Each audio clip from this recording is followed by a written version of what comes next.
स्वागत है आपका हमारे YouTube चैनल में और हम देख रहे हैं हिंदी नेट सेट अध्ययन।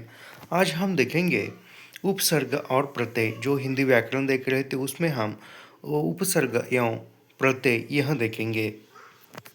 एक संस्कृत का यहाँ पर श्लोक दिया हुआ है, पहले वो पढ़ेंगे और फिर उसका भावार्थ पढ़ेंगे। यह सब कुछ हम निःशुल्क पढ़ाते हैं और निःशुल्क अध्ययन करने के लिए हमारे चैनल को सब्सक्राइब कीजिए, लाइक कीजिए और शेयर करना मत भूलिए। यह जो व्याकरण सीरीज चला रहे हैं यह कक्षा 6 से लेकर 10 तक कक्षा 6 से लेकर कक्षा 10 तक सभी के लिए उपयोगी है। और जो प्रतियोगी एग्ज़ाम है उसके लिए भी, और जो असिस्टेंट प्रोफेसर एग्ज़ाम हो या अन्य जो भी एग्ज़ाम हो उसमें भी, और इंटरव्यू में भी इस पे आधार पर क्वेश्चन बनते हैं, पूछा जाता है। तो ऐसे ये सब कुछ हम निःशुल्क पढ़ाते हैं और निःशुल्क अध्ययन करने के लिए हमारे चैनल को सब्सक्राइब कीजिए, लाइक कीजिए और शेयर करना मत भूलिए। तो चलिए प्रारंभ करते हैं पढ़ना। उपसर्गेन धातृत्व बलादयंत्री नियते प्रहारा प्रहाराहार संहार विहार परिहारवता। तो इसका हम अभी ये संस्कृत में पढ़ा, अब इसका अर्थ हिंदी में क्या होता है देखेंगे। उपसर्गों के जुड़ने से पद का अर्थ बदल जाता है। यानी उपसर्ग से उपसर्ग जुड़ा और उपसर्ग जुड़ने के बाद पद का अर्थ जो है बदल जाता है, याद रखना। यथा हर शब्द का अपना अर्थ है, यानी प्रत्येक शब्द का अपना एक अलग अर्थ होता है, परंतु जब उसमें प्र उपसर्ग लगता है, यानी अलग शब्द का एक प्रत्येक शब्द का अलग अर्थ होता है और उसमें यदि प्र उपसर्ग लगता है तो शब्द बनता है प्रहार। मतलब हर शब्द, यह इसका अलग अर्थ होता है हर शब्द का, और उसके पहले एक प्र यह उपसर्ग लगता है तो प्रहार शब्द यह होता है, यानी एक अलग अर्थ निकलता है। अभी हार मतलब क्या है, फूलों का हार होता है, हार मतलब पराजय होता है, लेकिन इसके पहले यदि प्र उपसर्ग लग जाए तो प्रहार होता है। प्रहार मतलब ऐसे जोर से प्रहार करना, मारना।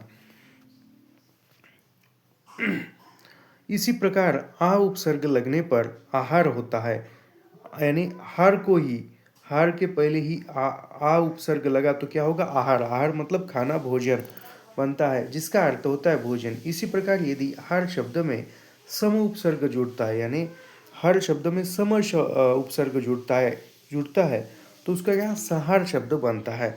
इस प्रकार हमने देखा कि अलग अलग उपसर्गों के जुड़ने से शब्दों के अर्थ में, यानी अलग अलग उपसर्ग जुड़ने से शब्द के अर्थ जो है परिवर्तित होते हैं, बदल जाते हैं। उपसर्ग का स्वतंत्र प्रयोग नहीं होता है, यानी उपसर्ग का स्वतंत्र प्रयोग नहीं होता है।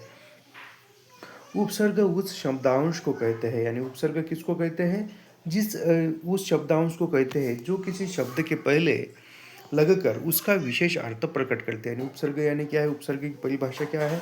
उपसर्ग ऐसे शब्दांश को कहते हैं जो शब्द से पहले लगकर जो मूल शब्द होता है, मूल शब्द का अर्थ परिवर्तित करते हैं तथा बदलते हैं, उसका एक विशिष्ट अर्थ निकलते हैं, उसको उपसर्ग कहा जाता है। जैसे पुत्री, पुत्री के पहले सु यह उपसर्ग लगा तो क्या हुआ, सुपुत्री।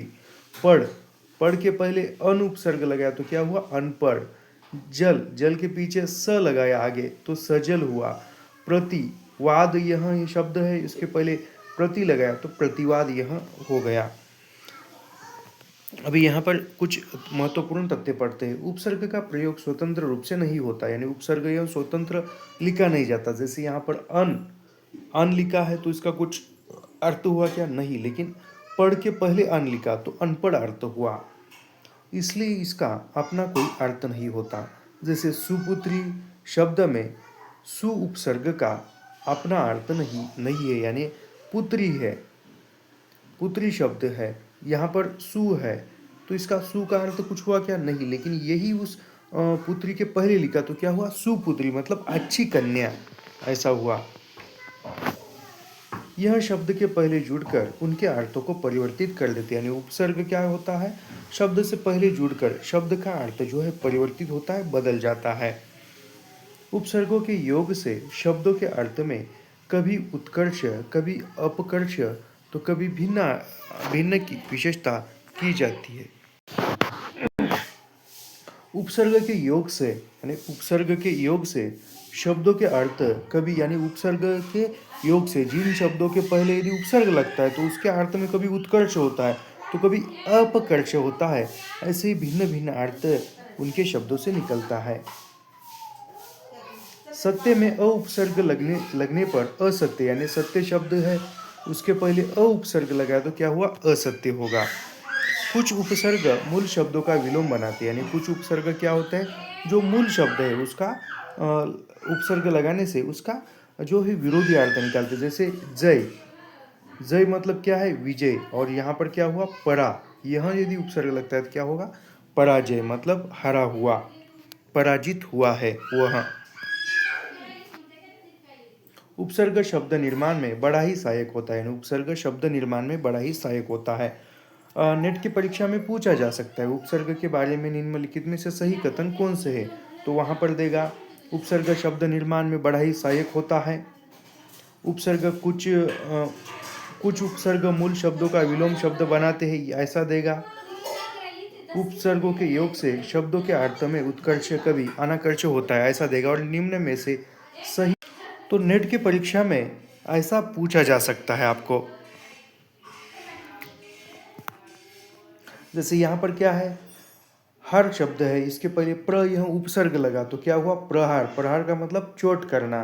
ये हार, हार मतलब क्या है, हार जाना, असफल होना, तो इसके पहले यदि आ उपसर्ग लगाया तो क्या हुआ, आहार मतलब भोजन।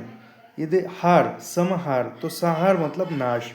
कुछ उपसर्ग मूल अर्थ को और प्रगाढ़ बना देते हैं, यानी कुछ उपसर्ग मूल अर्थ को और प्रगाढ़ बना देते हैं, यानी मूल अर्थ जो है, मूल शब्द का जो अर्थ निकलता है और उसके पहले यदि उपसर्ग लगता है तो उसका अर्थ जो है और गहरा हो जाता है।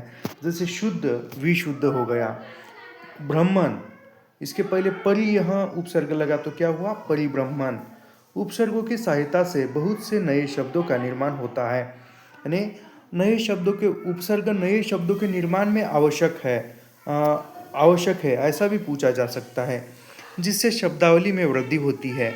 जैसे दूर है और उस सुदूर, सुयश, सुडोल, सुजान, सुडोल, सुडोल कहाँ, चुड़ैल नहीं।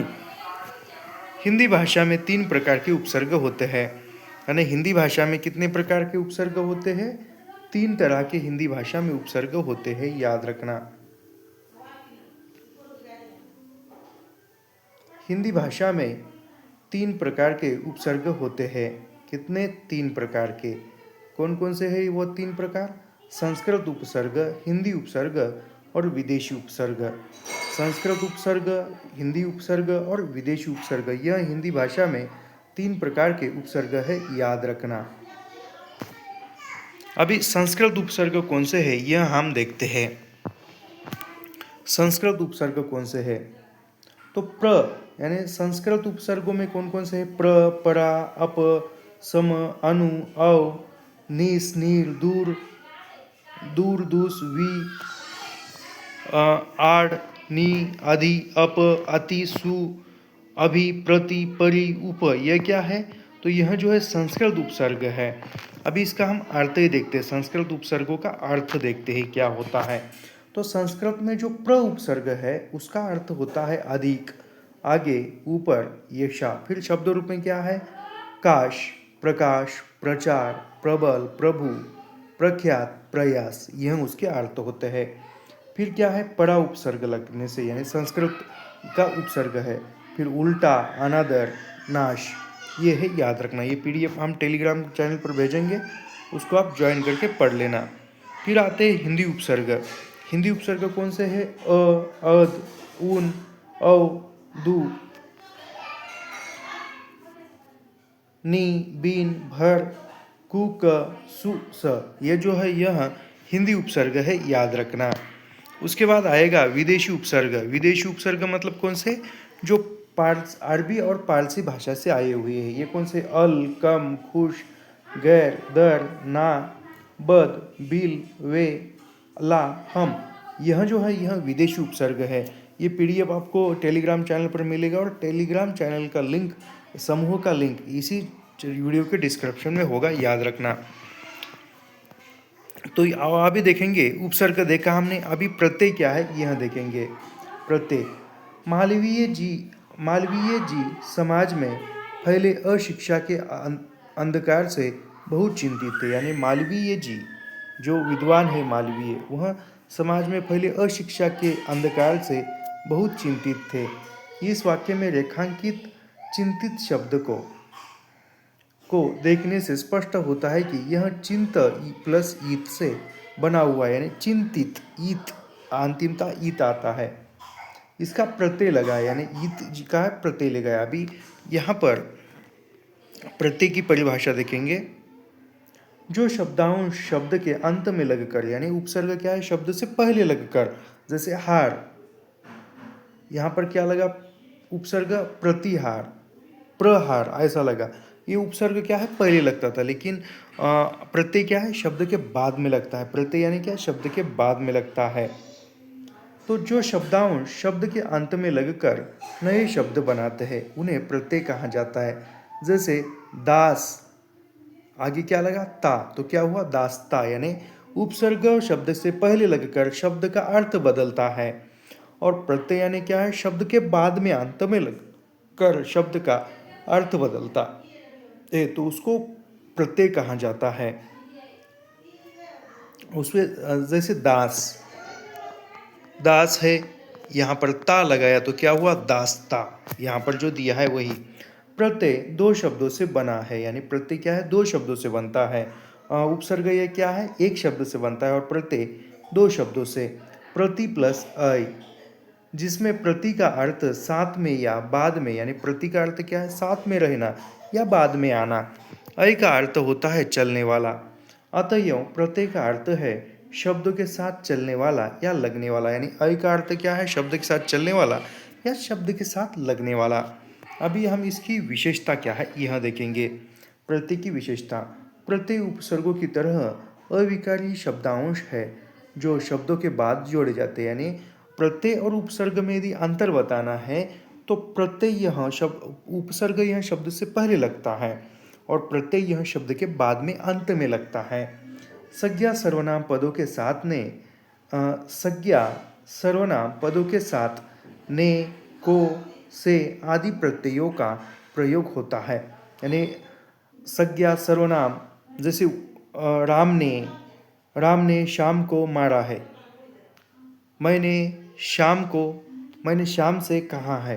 यानी संज्ञा सर्वनाम इन पदों के साथ ने, को, से ये प्रत्यय का प्रयोग होता है, इसलिए इन्हें विभक्त प्रत्यय कहा जाता है। यानी ने, को, से, इसको क्या है, विभक्त प्रत्यय भी कहा जाता है। संज्ञा से प्रत्यय प्राय अलग रहा करते हैं। यानी संज्ञा से प्रत्यय जो है अलग रहा करते हैं। जैसे राम ने, मोनू की, लकड़ी में, लड़कों को आदि। सर्वनाम पद के ठीक बाद वाले कारक चिन्ह उससे जुड़ जाते हैं, जैसे मैंने, तुमको आदि। हिंदी में अधिकतर प्रत्यय संस्कृत से आए। यानी हिंदी में जो है प्रत्यय अधिकतर किस भाषा से आए हुए हैं, संस्कृत भाषा से आए हुए हैं। यहाँ पर फिर वो प्रत्यय दिए हैं। ये अभी यहाँ पर प्रत्यय के कुछ भेद है। यहाँ पर तो भेद प्रकार एक ही बात है। तो प्रत्यय के भेद कौन से हैं, कृत प्रत्यय, तदधित प्रत्यय। यानी कृत प्रत्यय और तदधित प्रत्यय, ये प्रत्यय है, याद रखना। अभी इसमें कृत प्रत्यय की परिभाषा जानते हैं। कृत प्रत्यय क्या है, क्रिया या धातु के अंत में, यानी जो क्रिया या धातु के अंत में प्रयुक्त होने वाले प्रत्ययों का कृत प्रत्यय कहते हैं। यानी जो प्रत्यय क्रिया या धातु के अंत में जुड़ते हैं या अंत में प्रयुक्त होने वाले, मतलब प्रयोग होने वाले तथा जुड़ने वाले, इसको क्या कहते हैं, उसको कृत प्रत्यय कहते हैं। उनके मेल से बने शब्द को क्रंदंत, यानी कृत प्रत्यय से जो शब्द बनता है उसको क्या कहते हैं, क्रंदंत कहते हैं, याद रखना। यह प्रत्यय क्रिया या धातु को नया रूप देते हैं, इससे संज्ञा और विशेषण बनते हैं। जैसे पढ़ प्लस ना, बरोबर क्या हुआ, पढ़ना। तैर, आग, तैराक, ओढ़, ये आता है। उसके बाद अगला है तदधित। तदधित प्रत्यय संज्ञा सर्वनाम और विशेषण के अंत में लगने पर, संज्ञा सर्वनाम और विशेषण के अंत पर लगने वाले प्रत्यय को तदधित प्रत्यय कहा जाता है। तदधित प्रत्यय क्या है, संज्ञा सर्वनाम विशेषण इनके अंत में जो प्रत्यय लगता है उसको तदधित प्रत्यय कहते हैं, याद रखना। और यहाँ पर कृत प्रत्यय यानी क्या है? क्रिया और धातु के अंत में, क्रिया और धातु के अंत में जो प्रत्यय जुड़ता है उसको कृत प्रत्यय कहा जाता है। याद रखना, आसान है। जैसे मानव, इसको क्या प्रत्यय लगा? ता, तो क्या हुआ? मानवता। तो यहाँ पर हम उपसर्ग और प्रत्यय, यह हमने टॉपिक देखा है और यह सब कुछ हम निःशुल्क पढ़ाते हैं। और निःशुल्क अध्ययन करने के लिए हमारे चैनल को सब्सक्राइब कीजिए, लाइक कीजिए और शेयर करना मत भूलिए। मिलते हैं नेक्स्ट वीडियो में। धन्यवाद।